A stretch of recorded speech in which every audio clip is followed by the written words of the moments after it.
Hello to the collective. Today, we're going to talk about alchemizing your L's to wins. Because if you resonate with this video, if you felt attracted to click on this video, you need to understand that you are being asked to mourn, to grieve your failures so that you can win. Okay, I'm getting that you've always had an ambitious spirit, but you never really understand why why you sabotage right about when you're just about to get it. You know what I mean? It always feels like everything for you is one grasp away, but you just can never reach whatever that you desire. And I'm getting the reason why you self-sabotage is because you don't trust that you have the capacity to have what you want. And this is because you may have attempted to get the thing that you want and have failed. Okay, and you did not handle it the way that you should have, or the experience was just not how you imagined. And so God is asking you to stop trying to do for now, and just sit, embrace stillness, and look back with honesty and transparency to yourself, and admit the hard feelings that will come out for you. Grieve so that when you go forward into the present, into the future, you're not projecting your past into the present and into the future, and you go into experiences with a clean slate and with understanding that whatever happened, and now you're moving forward. I'm going to give an example with myself in terms of writing. I am also a writer, and there are moments where when I'm writing something and maybe I'm going to submit it into a competition, a writing competition, I always have these feelings that come out where I remember times that I've tried and got rejected, or I got like a really brutal criticism from an editor, and those things had an effect on what I was writing in the present and were affecting my confidence in myself. But when I look back and I finally admitted, okay, that editor's criticism really touched something in me, a wound in me, and I did that instead of gaslighting myself, act like, okay, I should suck it up and be a big girl, and this is how it is, you know what I mean, and judging myself for not taking the criticism well. Also, for the times that I was rejected, and just giving myself grace that I was just starting out, and in these competitions it's never really personal, and sometimes they're looking for something specific, and when they don't take your story, it's not necessarily because it's bad, but because it doesn't necessarily match the vibe they want to curate for whatever anthology or book they're putting together. But not being afraid to admit that I wanted that and having a tantrum, allowing yourself to have a tantrum about it instead of trying to stuff those things down. And this is why I love journaling, because it's literally you're creating a space where you can just be and just whine, throw a tantrum, and then get it out of your system and move on ahead. I'm also getting that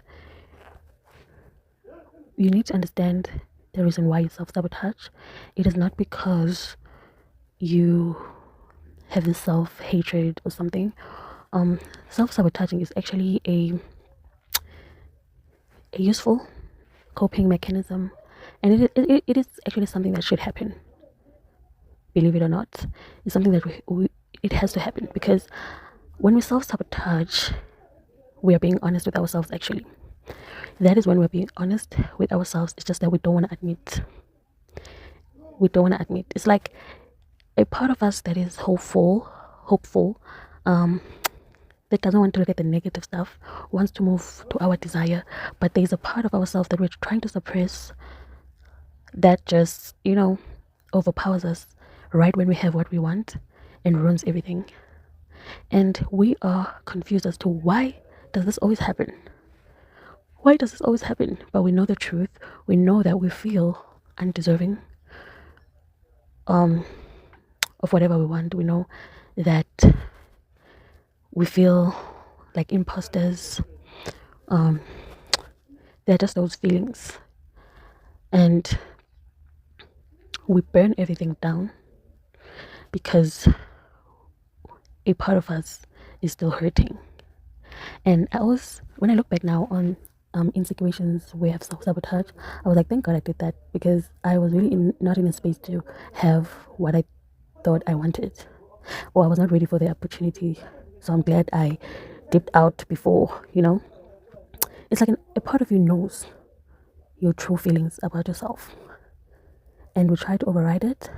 This is why you should stop and look back and dig deeper. This is when you alchemize the pain to your strength. It's like we should stop trying to run while we're still bleeding and have all these wounds and we are injured, but we keep on trying to move forward. We're hurting ourselves more. But if we stop and tend to the wounds, clean it up, put on bandages, medicate ourselves so that we can heal and then move forward. That's how you should visualize it, And my self-sabotage has become way less because through facing my pain, I have gained this enormous trust in myself. And now when I get things that I want, I don't have that thing where I'm questioning myself. Because of the work I've done, I go with attitude like, yes, I deserve this. Thank you, God. Thank you, universe, period. Like, this is mine. I knew this was mine. Like, I have this self-trust because I have faced all parts of myself, and I'm continuing to. I'm not afraid to throw my to be vulnerable with myself. I'm not judging myself for the moments where I throw a tantrum. I'm not afraid of that because I've created a safe space for myself to have those emotions, to whine in my journaling, to create spaces like this one for myself and for others. A lot of people just will experience things in this world and they just move on ahead, more like an autopilot. But the thing is, our brain catches everything. It's just that you don't realize it. So a lot of people just suck it up, put on their big boy and big girl panties, and they just move along without ever looking back and processing. And it's harder. It's easier said than done. It's definitely easier said than done. But you are being asked to be still, to process. Not every day you will have a big epiphany, because some things you will process bit by bit by bit, and you should not devalue that journey just because you don't have these super big revelations. Because I've had days or weeks or months where I experience big revelations about all aspects of my life, and then I have like quiet days, and then I have days where it's like, or weeks where it's like you get just small things, or sometimes you experience these small things but you're not really aware of it until they compound and then they're like a big revelation. So it's not linear. It's not, I cannot tell you how it will go. Okay. As always, on this channel I'll always tell you that you should always not work on, but like stay connected with God. Stay connected with God, speak to God, and allow synchronicities to guide you. Videos like this, or just things that God will put in your path to show you the way. really get into why do I always burn this particular thing down? Why do I burn a relationship down when it gets to this certain point? Why do I sabotage friendships when they get to this certain point? I'll make an example with friendships. I always seem to attract or find myself in spaces where I'm scapegoated, and sometimes extreme or in subtle ways, depending on the group of people. And now I realize, and through processing, I realize it's because um, I am from a household where I'm scapegoated, so it's like a repetition compulsion type of things. And being in dysfunctional families, there is emotional unavailability, and that's I would have friend groups where I felt more comfortable in groups where it was very surface, and I would have instances where I would meet a person or a group of people that were emotionally available.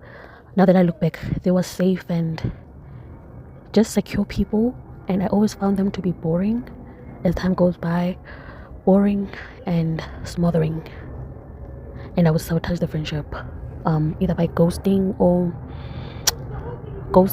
just sparking an argument out of nowhere. And I had to ask myself, why did I sabotage such relationships or friendship with those type of people? And it's because I was emotionally unavailable myself, and I could never allow myself to be in with those type of people, because I knew I knew that I didn't have the capacity for a healthy relationship. I knew deep down, even though maybe on a conscious level I wouldn't put it that way. So you need to ask yourself that. You need to ask yourself, why do you dip out of opportunities when you can tell that it's going well? Ask yourself those type of questions. Write it down. And the thing is about this, you are learning to be honest and transparent with yourself, and this will help you to be like that to others, and it will help you to expect that in the connections that you have. You're going to expect transparency and honesty, but it all starts with you. You cannot expect that from people if you are not like that with yourself. This is how you alchemize your pain to your success, turning it into success. Just like as you can turn your pain into your prisoner, you can turn it into something good through the power of God within you, because God gave us the power to turn hate to love, pain to strength, weaknesses to strength, sadness to happiness. We have that power, and this will allow you to feel empowered as well, and get out of the victim trap, because one of the reasons we hold on to pain is because it allows us to be victims, and there's some sort of satisfaction with that, because when you're a victim, people can feel sorry for you. You can also feel pity for yourself, but you cannot stay in that mindset forever, because once you have that victim mentality, you're gonna be toxic. A lot of people that are toxic, narcissistic, actually have a victim mentality, and they don't want to get out of it, because that victim mentality gets them something. In a way, they feel like that's the only way they can get love, attention, pity, but that's not how you want to get things, through manipulating others and constantly seeking out villains and chaos. You want to have self-empowerment, and by facing your pain, you can build that self-trust within yourself. Yeah, I think that's it for today. You are asked to mourn, to grieve the pain that is attached to your desire, and watch what happens after. You will have the capacity to hold and nourish whatever you desire. Amen.